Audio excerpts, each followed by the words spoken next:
Asia. Asia है तो जम्बू द्वीप आज का एशिया है।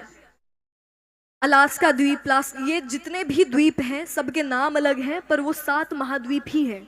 और आज भी 7 कॉन्टिनेंट्स हम जानते हैं। तो भूगोल के बारे में बताया जाता है, विज्ञान के बारे में बताया जाता है, ज्योतिष के बारे में बताया जाता है। ज्योतिष के लिए हमारे मन में कई भ्रांतियां रहती हैं। अच्छा, मान लीजिए अभी कोई व्यक्ति यहाँ पर आ जाए और वो आपसे कहे कि मुझे हाथ देखते बनता है, तो क्या होगा? क्या होगा? ये खाली हो जाएगा, सब वहीं रहेंगे फिर। किसे नहीं अच्छा लगता अपना भविष्य जानना? कौन नहीं जानना चाहता है कि हमारे साथ भविष्य में कैसी घटनाएं होंगी? पर सत्य समझना हमारे लिए आवश्यक है। ज्योतिष जिस वक्त बनाई गई उस वक्त पर ये कर्मों को पढ़ने की लिपि थी।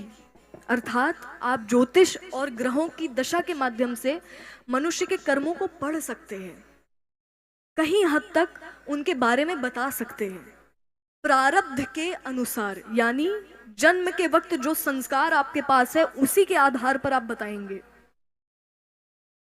पर मनुष्य योनि जिस रूप में हम आप हैं, ये कर्म प्रधान योनि है। इस जन्म में भगवान ने आपको अधिकार दिया है कि तुम कर्म कर सकते हो। तो जब तक आपके अधिकार में आपका खुद का कर्म है, निर्णय है, आप अपना भविष्य बदल सकते हैं। और भविष्य बदलना अर्थात आप अपने वर्तमान कर्मों को सुधार सकते हैं। और अगर आपके वर्तमान कर्म सुधर गए तो भविष्य आपका सुधरा है पहले से।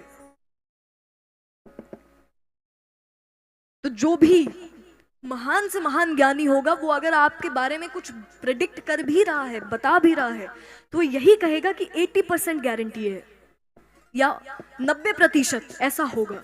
100% वो भी नहीं कहेंगे, क्योंकि उन्हें पता है कि 1% अगर तुमने कर्म सुधार लिए तो योजना बदल सकती है, प्रकृति बदल सकती है, निर्णय भगवान का बदल सकता है। सिर्फ क्यों? क्योंकि आपके हाथ में आपका कर्म है। तो जब तक आपने अपने कर्म नहीं सुधारे, आपका किसी भी माध्यम से कुछ सुधरने नहीं वाला है। और अगर आपके कार्य सुधर गए समय रहते, तो फिर आपको किसी के पास जाने की आवश्यकता नहीं। आपके लिए सोचने वाले फिर वो बैठे हैं ऊपर, और उनका निर्णय हमेशा आपका अच्छा होगा।